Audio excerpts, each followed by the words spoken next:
അന്ന് പറഞ്ഞിരുന്ന ഒരു സ്റ്റേറ്റ്മെന്റ് ഇന്ന് വളരെ വാലിഡ് ആയിട്ട് തോന്നുന്നു. ഇത് ഈ കാലഘട്ടത്തിന്റെ അശ്ലീലമാണ്. ഈ അശ്ലീലങ്ങൾ കാലപ്രവാഹത്തിൽ മാറിക്കൊണ്ടിരിക്കുന്നു. അന്ന് എനിക്കത് മനസ്സിലായില്ല. പക്ഷെ ഇന്നിപ്പോ ചുരുളി പോലെ ഒരു സിനിമ സംഭവിക്കുമ്പോ അത് അന്ന് പറഞ്ഞത് ശരിയാവുകയാണ്. അന്നേ മനസ്സിലായിരുന്നോ കാലപ്രവാഹത്തിൽ ഇത് മാറി മറിയും? അല്ല, അങ്ങനെ ഒരു വളരെ ക്ലിയർ പോയിന്റ് ആയിട്ട് ഞാൻ പറഞ്ഞാണെന്ന് എനിക്ക് തോന്നുന്നില്ല, ദീർഘവീക്ഷണത്തോടുകൂടി. പക്ഷെ എനിക്ക് അന്നത്തെ ബോധ്യം എന്ന് പറയുന്നത് അത്തരം ക്യാരക്ടേഴ്സിനെ, പിന്നെ നമ്മൾ അങ്ങനത്തെ ഒരു മിലിയൂല് ഒരു എന്നെ അതിൽ എക്സൈറ്റ് ചെയ്യിക്കുന്ന, അല്ലെങ്കിൽ എന്റെ എഴുത്തിൽ ഞാൻ എക്സൈറ്റഡ് ആവുന്ന ഒരു ഏരിയ എന്ന് പറയുന്നത് വളരെ പ്രാകൃതം എന്ന് നമ്മൾ വിളിക്കാവുന്ന, വളരെ ലോക്കൽ എന്ന് വിളിക്കാവുന്ന ഒരു ലോഡ്ജിലേക്ക് ഈ പറയുന്ന സോ കോൾഡ് സോഫിസ്റ്റിക്കേഷനും സോവിറ്റിയും ഒക്കെയുള്ള ഒരാൾ കയറി വരുന്നു. Rich super class. അതെ അതെ, അത് അങ്ങനെ പറയാം. പക്ഷെ ഈ ഇൻട്രൻസിക്കലി മനുഷ്യനെല്ലാം സെയിം ആണ്. മെയിൻ ഹ്യൂമൻ ഇമോഷൻസിൽ നമ്മുടെ പ്ലെയിൻ ഇമോഷൻസ് എന്ന് ആലോചിക്കുമ്പോൾ ഇതെല്ലാം സെയിം ആണ്. അത് എത്രത്തോളം നമ്മളത് കട്ട് ചെയ്യുന്നു എന്നുള്ളതനുസരിച്ചിരിക്കും നമ്മുടെ സംസ്കാരത്തിന്റെ, അല്ലെങ്കിൽ ഈ പറയുന്ന സംസ്കാരത്തിന്റെ ഒരു കാര്യം. ചട്ടക്കൂട്.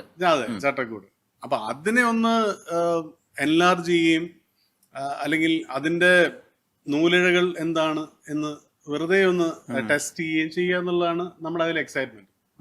സോ അന്ന് ട്രിവാൻഡ്രം ലോഡ്ജിനെയും ബ്യൂട്ടിഫുളിനെയും ഒക്കെ ട്രാഷ് എന്ന് വിളിച്ചിട്ടുണ്ട്. എത്രയോ ഈ പറയുന്ന അവര് തന്നെ പിന്നീട് അതിനെ വളരെ അതെ അന്നും പറഞ്ഞിട്ടുണ്ട്. പകൽ നക്ഷത്രങ്ങൾക്കും സെയിം സംഭവിച്ചിട്ടുണ്ട്.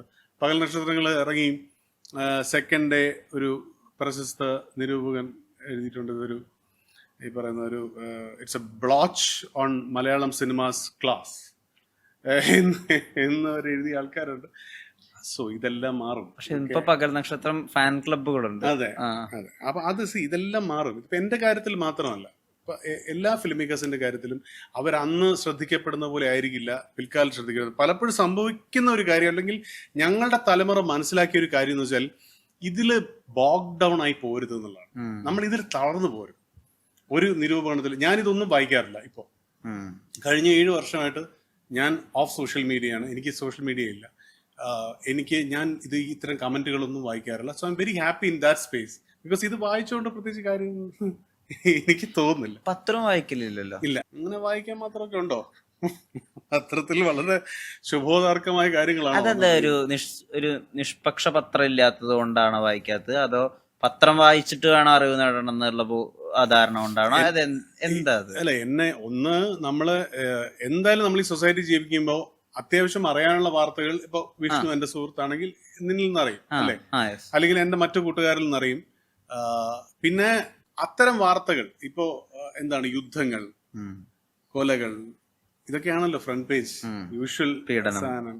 അതെ, ഈ പറയുന്ന സെൻസേഷണലൈസേഷൻ അതിന് വേണ്ടിയിട്ടുള്ള കാര്യങ്ങളാണല്ലോ. സോ ആ കാര്യങ്ങൾ എന്നെ ഇൻട്രസ്റ്റ് ചെയ്യുന്നില്ല. അത് വായിച്ചോണ്ട് ഇൻട്രസ്റ്റ് ചെയ്യണില്ലാന്നാണോ അതോ ഇമോഷണലി അത് ബോദർ ചെയ്യുന്നുള്ളതാണോ? അല്ലെ, ഇമോഷണലി ബോദർ ചെയ്യുന്ന ഒരു കാര്യം ഞാൻ എടുക്കാറില്ല. That's very true. Emotionally bother ചെയ്യുന്ന ഒരു കാര്യം, ഒരു സ്ട്രെസ്സും ഒരു തരത്തിലുള്ള കാര്യം ഞാൻ എടുക്കാറില്ല.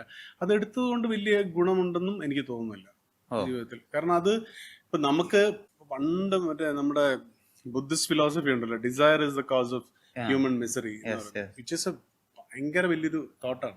നമുക്ക് ആഗ്രഹങ്ങൾ വേണോന്ന് ചോദിച്ചാൽ ആഗ്രഹങ്ങൾ വേണം. എന്നാൽ ഈ നമ്മുടെ പ്രതീക്ഷകൾ അങ്ങനെ അങ്ങ് പ്രതീക്ഷിച്ചിട്ട് അത് കിട്ടാതെ വരുമ്പോഴുള്ള നിരാശയേക്കാൾ നല്ലതാണ് അതില്ലാതിരിക്കുന്നത്. ഓക്കെ.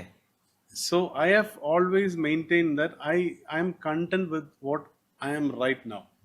എനിക്ക് അങ്ങനെ ഒരു ഭയങ്കര സ്വപ്നങ്ങളോ ഇന്ന സിനിമ ചെയ്യണം, അല്ലെങ്കിൽ ഈ പറഞ്ഞ പോലെ മോബി ഡിക്ക് പോലത്തെ ഒരു സാധനം സിനിമയാക്കണം, അല്ലെങ്കിൽ ഇപ്പൊ പുതിയ ഇപ്പൊ F1 അതെ, അല്ലെങ്കിൽ ഒരു ഓർഹൻ പാമുക്കിന്റെ മ്യൂസിയം ഓഫ് ഇന്നസെൻസ് എടുത്തിട്ട് നമുക്ക് അതൊരു വേൾഡ് സിനിമ, അങ്ങനെ എനിക്കില്ല. എനിക്ക് എന്റെ കുഞ്ഞു ഈ പറയുന്ന മെഴുതിരി താരങ്ങളും പത്മയൊക്കെ ചെയ്തു പോയാലും ഞാൻ വളരെ ഹാപ്പിയാണ്. ബിക്കോസ് മറ്റു സ്പിയേഴ്സിലും നമ്മൾ ഇൻവോൾവ് ചെയ്ത് നിൽക്കുന്നുണ്ട്. എനിക്കൊരു ക്ലോസ് ഫാമിലി സർക്യൂട്ട് ഉണ്ട്, ഫ്രണ്ട് സർക്കിൾ ഉണ്ട്, എൻ്റെ യാത്രകളുണ്ട്. അപ്പൊ അതിലെല്ലാം നമ്മൾ വർത്തിച്ചു നിൽക്കാൻ ആഗ്രഹിക്കുന്നതുകൊണ്ട് ഇത് മാത്രമല്ലല്ലോ നമ്മുടെ ഫോക്കസ് എന്ന് പറയുന്നത്. അതുകൊണ്ട് തന്നെയാണ് ഞാൻ ഇതൊന്നും വായിക്കാത്തത്. എനിക്ക് എന്നെ വിമർശനങ്ങളോ അല്ലെങ്കിൽ പിന്നെ പലതും പേഴ്സണൽ വാൻഡറ്റാസ് ആയിട്ടാണ് നമ്മൾ കാണുന്നത്. വിമർശനങ്ങൾ എന്ന് പറയുന്നത് ഒരു വ്യക്തിയെ അധിക്ഷേപിക്കുക, എനിക്ക് തോന്നുന്നു രണ്ട് തരം ആളുകൾ. ഇപ്പം വളരെ വ്യക്തമായിട്ട് നമുക്കിത് മറ്റുള്ളവരെ വേദനിപ്പിക്കുന്നതിൽ സന്തോഷം കണ്ടെത്തുന്ന ഒരു വലിയ സമൂഹം സാഡിസ്റ്റിക് അതുണ്ട്. അപ്പൊ അവര് നമ്മള് അതിൽ അവർക്കൊരു സന്തോഷം ഉണ്ടാകുന്നുണ്ട്. ലെറ്റ് ദം ഹാവ് ഇറ്റ് എന്നേ പറയാൻ പറ്റും. അല്ല നമ്മൾ അവരെ എതിർക്കാനോ അല്ലെങ്കിൽ അവരെ ചെയ്ത് വിളിക്കാനോ പോകേണ്ട കാര്യമില്ല. Let them have that kind of ഒരു vicarious pleasure in paining others. ഉണ്ടായിക്കോട്ടെ, ലെറ്റ് ദം ഡു ഇറ്റ്. പക്ഷെ എന്റെ വഴി അതല്ല. നമ്മൾ പറഞ്ഞു വന്ന ടോപ്പിക്കിൽ ഞാൻ ഒരുപാട് ഈ സ്ത്രീകളെ പറ്റി അനൂപ് മേനോൻ എഴുതിയത്. അനൂപ് മേനോൻ ട്രിവാൻഡ്രം ലോഡ്ജിൽ ആദ്യമായിട്ട് 4 എന്നുള്ളൊരു കാര്യം എഴുതി. അതിനു മുമ്പ് അങ്ങനെ എഴുതി ഞാൻ കണ്ടിട്ടില്ല. പത്മേന ആഫ്റ്റർ പ്ലേ എന്ന് എഴുതി. ട്രിവാൻഡ്രം ലോഡ്ജിൽ എനിക്ക് തോന്നുന്നു ഓർഗാസം എന്ന് പറയുന്ന ഒരു വാക്ക് ആദ്യമായിട്ട് ഞാൻ കേട്ടു ഒരു മലയാളം സിനിമയുടെ അകത്ത്. അങ്ങനെ ഒരു കോയിനേജ്, അത് സ്ത്രീകളാ പറയുന്നത്. അത് ആ സമയത്ത് ശരിക്കും ന്യൂ ആയിട്ടുള്ള ഒരു കാര്യമാണ് ഞങ്ങൾക്ക്, കാഴ്ചക്കാർക്ക്. അനൂപ് മേനോൻ എന്നുള്ള എഴുത്തുകാരനല്ല ഞാൻ പറയുന്നത്. എങ്ങനെ അത് എഴുതണം എന്ന് തോന്നി? അല്ലെങ്കിൽ സ്ത്രീകൾ ഇങ്ങനത്തെ കാര്യങ്ങളോട് സംസാരിക്കും, സ്ത്രീകള് അവരുടെ എന്താ പറയാ സെക്ഷൽ ഡിസയേഴ്സിനെ പറ്റി ആ സൈഡ് സംസാരിച്ചാൽ അത് ഓക്കെയാണ്, അത് വളരെ നോർമലാണ്, അത് സംസാരിച്ചാൽ ഓക്കെയാണ്. ആ തോട്ട് എങ്ങനെ കിട്ടി? തോട്ട് കിട്ടുന്നതല്ല, നമ്മള് എന്താണ് നമ്മള് ഒരു സ്ക്രിപ്റ്റിലൂടെ ആഗ്രഹിക്കുന്നത്. നമ്മള് we are trying to bring in what we see in society or what's getting communicated in society. അല്ലെങ്കിൽ ഇമാജിനേറ്റീവ് ആയിട്ട് നാളെ എന്ത് സംഭവിക്കാം എന്നുള്ള കാര്യമാണ് നമ്മൾ സ്ക്രിപ്റ്റിൽ എഴുതാൻ ആഗ്രഹിക്കുന്നത്. ഒരു വളരെ റിയലിസ്റ്റിക് ആയിട്ട് ഇപ്പൊ നമ്മളൊരു CCTV വെച്ചിട്ട് നമ്മുടെ കോമൺ കോൺവെർസേഷൻസ് പറയുന്ന തരം സ്ക്രിപ്റ്റിംഗ് ഉണ്ട്. അപ്പം അതിനപ്പുറം നമുക്ക് കോൺട്രിബ്യൂട്ട് ചെയ്യാൻ, നമുക്കിപ്പോ ഈ പറഞ്ഞില്ലേ 10 കൊല്ലത്തിന് ശേഷം ഇതിപ്പോ നോർമലൈസ്ഡ് ആയില്ലേ. അപ്പൊ അന്ന് അത് നോർമലൈസ്ഡ് ആവും എന്നുള്ളൊരു ബോധം നമുക്കുണ്ട്. കാരണം എന്താ വെച്ചാൽ വേൾഡ് സിനിമയും അങ്ങനെയായിരുന്നു, എല്ലാ കാലത്തും അങ്ങനെയായിരുന്നു. 1960s ഇപ്പൊ എന്തിനു വേൾഡ് സിനിമ, നമ്മള് സാഹിത്യം ആലോചിക്കുമ്പോൾ ലേഡി ഷാർട്ട്ലീസ് ലവർ എന്ന് പറയുന്ന ബാൻഡായിരുന്നു എത്രയോ 100 രാജ്യങ്ങളിൽ. വേർഡ്സ് മാത്രമല്ല, അതായത് ഒരു പ്രഭ്യുവെ, ഒരു ലോർഡസിനെ ഒരു ലേമൻ ഫോർണിക്കേറ്റ് ചെയ്യുന്ന ഒരു സാധനമാണ്. അന്ന് അത് അവിടുത്തെ ക്ലർജിക്കാവട്ടെ അവിടുത്തെ റോയൽ ഫാമിലിക്കാവട്ടെ ചിന്തിക്കാൻ പറ്റുന്ന കാര്യമാണ്. അതെ. So Lady Chatterley's lover now became ഒരു ഹ്യൂജ് റിവിയർഡ് ആയിട്ടുള്ള ഒരു നോവലായി മാറിയില്ലേ. സോ അത് അതിലും വന്നിട്ടുണ്ട്. I am not comparing my work with grace, അതല്ല അതിന്റെ. So that happens in society.